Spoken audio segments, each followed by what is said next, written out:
Hi everyone, I am Bia and welcome to another Scriptless review of the HBO Miniseries Catherine the Great.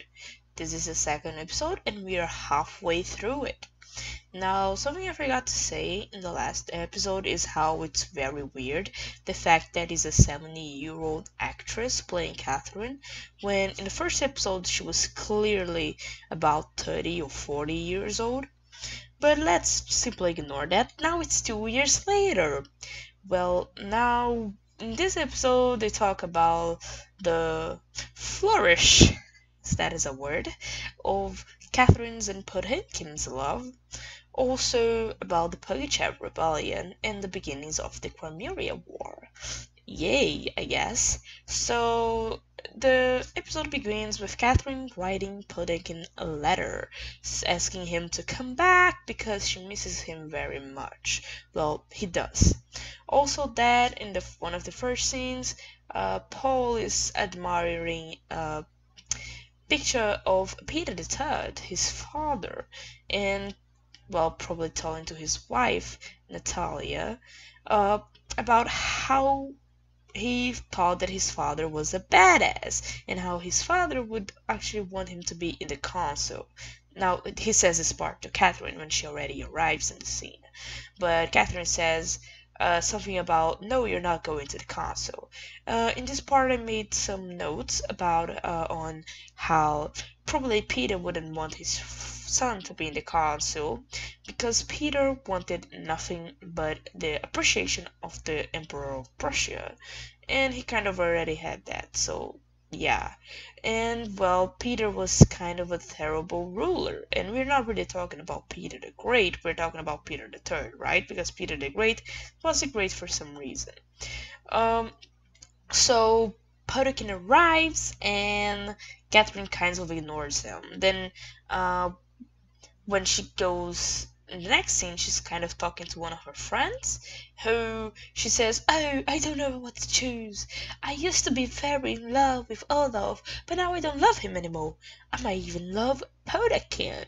And then she starts crying about men, which is ridiculous. Okay, so meanwhile, the Pugachev rebellion is kind of starting. Now, Emil Pugachev was he was a countryside man who fled from the Russian army that was fighting in the Crimea. He then proceeds to telling everyone that he was actually Peter III, who wasn't actually dead, calling Catherine a very vulgar names, and going towards the north, towards Moscow, and raiding pretty much every single castle in the way. People would love him, of course. He would kill the governors, he would kill the nobles and the children, he would rape their wives, and people would feast around them. Yes, killing, raping, death, violence, that's what we like. And yeah, we can see the aftermath of that later. So we then proceed to developing Catherine's and Potemkin's love story slash interest, I guess. Well, let's say that they go to this opera, and then this lady who was actually Catherine's friend starts jerking him off, and then they fight, which reminded me of the fact that Catherine and Potemkin themselves really fought a lot throughout the relationship that kind of lasted throughout their entire lives from that point. And they would like fight a lot and yell at each other, and then they would write passionate letters asking them to return. Please, Potemkin, return to me, my love. And then Potemkin would write, yes, my love, Catherine, please return to me. They kind of lived in the same place anyways. He was one of the major generals in the Crimea War, so he was kind of always away, but they met sometimes, I guess. So then there is that awful scene of Potemkin leaving, and then she goes outside and tells him, please, Potemkin, stay, I love you very much. And then he says, okay, I guess, let me go to your room then, and we can do vulgar things. Wink, wink. And then Panning, because he's kind of a bad guy here, asks the current favorite of Catherine to go up and try to do vulgar things with her. Vulgar things. And then Catherine goes like, oh my god, I can't believe, what the fuck are you doing, bro?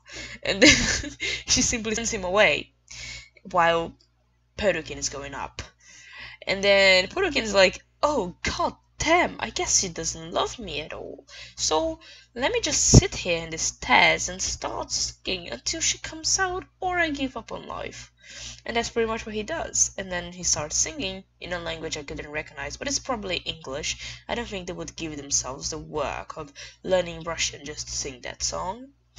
And then Catherine's like, oh, beautiful bird, sing more to me in my in my chambers. And then he's like, okay, let me sing to you in your chambers. And from the moment they step in the chambers, she starts, tell me about the woman you've been. And he's like, okay, I guess. Yeah.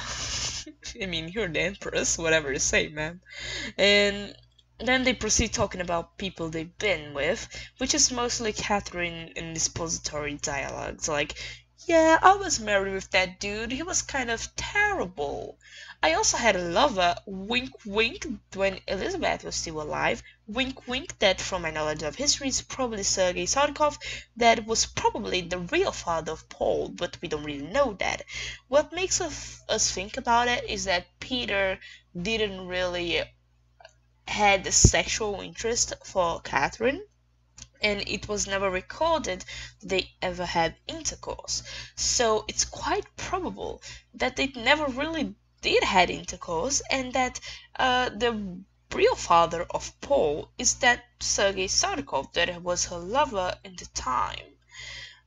She also mentions the King of Poland, that is, Stanislaus Poniatowski, who was the one of her lovers.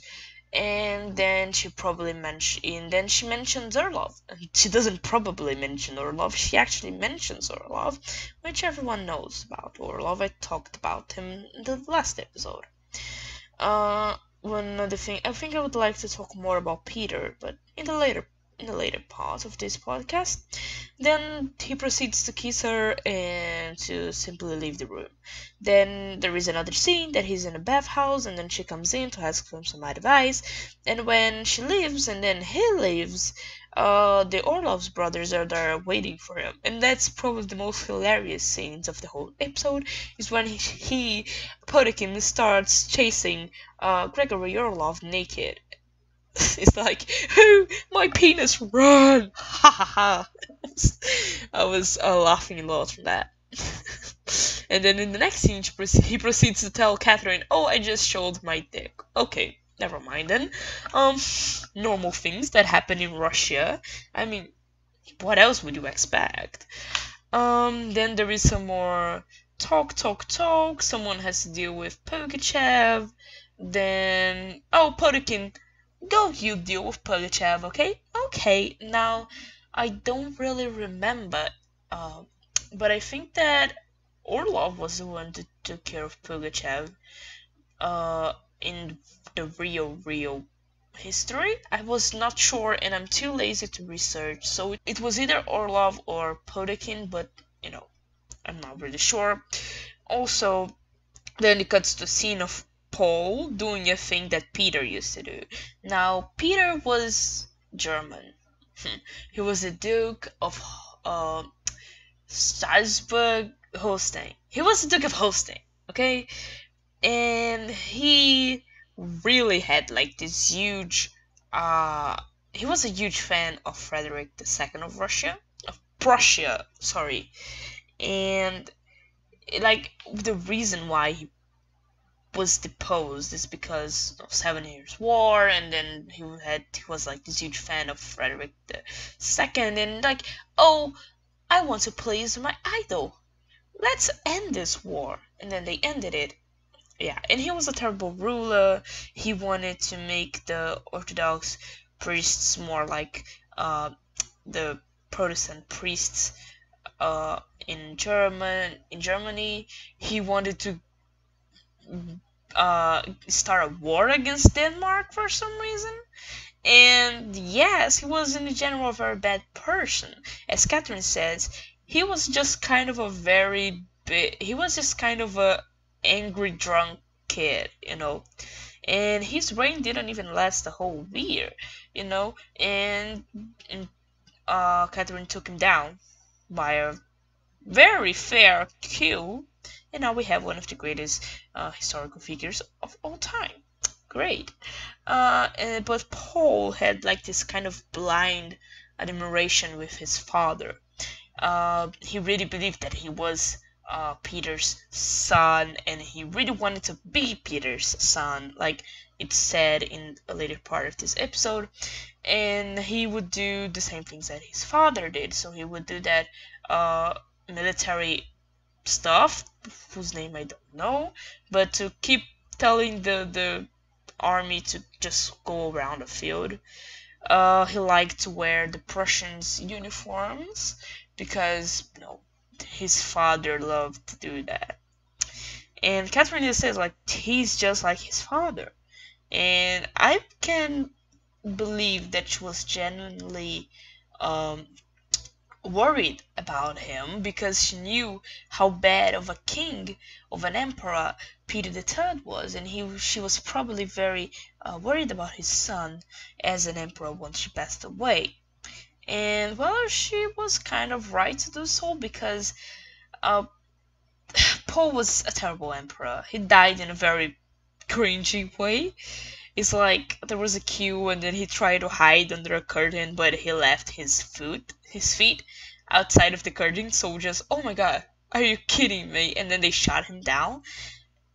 Just like, okay, I guess, normal stuff.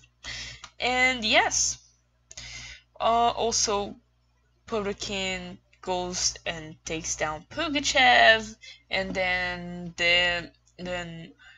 Catherine and Potemkin finally do the vulgar things. That is everything that happened in this episode. I thought it was very boring. I am not really a fan of romance and love triangles or love lines, but come on, it's like nothing really happened in this episode, and I was kind of excited for them to start talking about the Pugachev revolution, but they kind of just said, oh, this is Pugachev, he's revolting. Yeah, now he's dead. That was kind of, it wasn't a very exciting episode. The highlights were probably the mention of her previous lovers, which can foreshadow the sharing of Poland, perhaps, in the next episode. And the relationship with Catherine and her son, and her ex-husband, because his dad, and Potemkin. I know the middle episodes are normally very boring, but I'm really expecting good things for the next episodes. Thanks for watching. Please follow me on Twitter. Please, if you have any requests on videos I can make, because I'm not a very creative person, email me. You're free to email me. I also have a YouTube account if you're hearing this on SoundCloud, and if you're hearing this on YouTube, I have a SoundCloud account. It's everything in the description. Again, thanks very much for listening, and goodbye.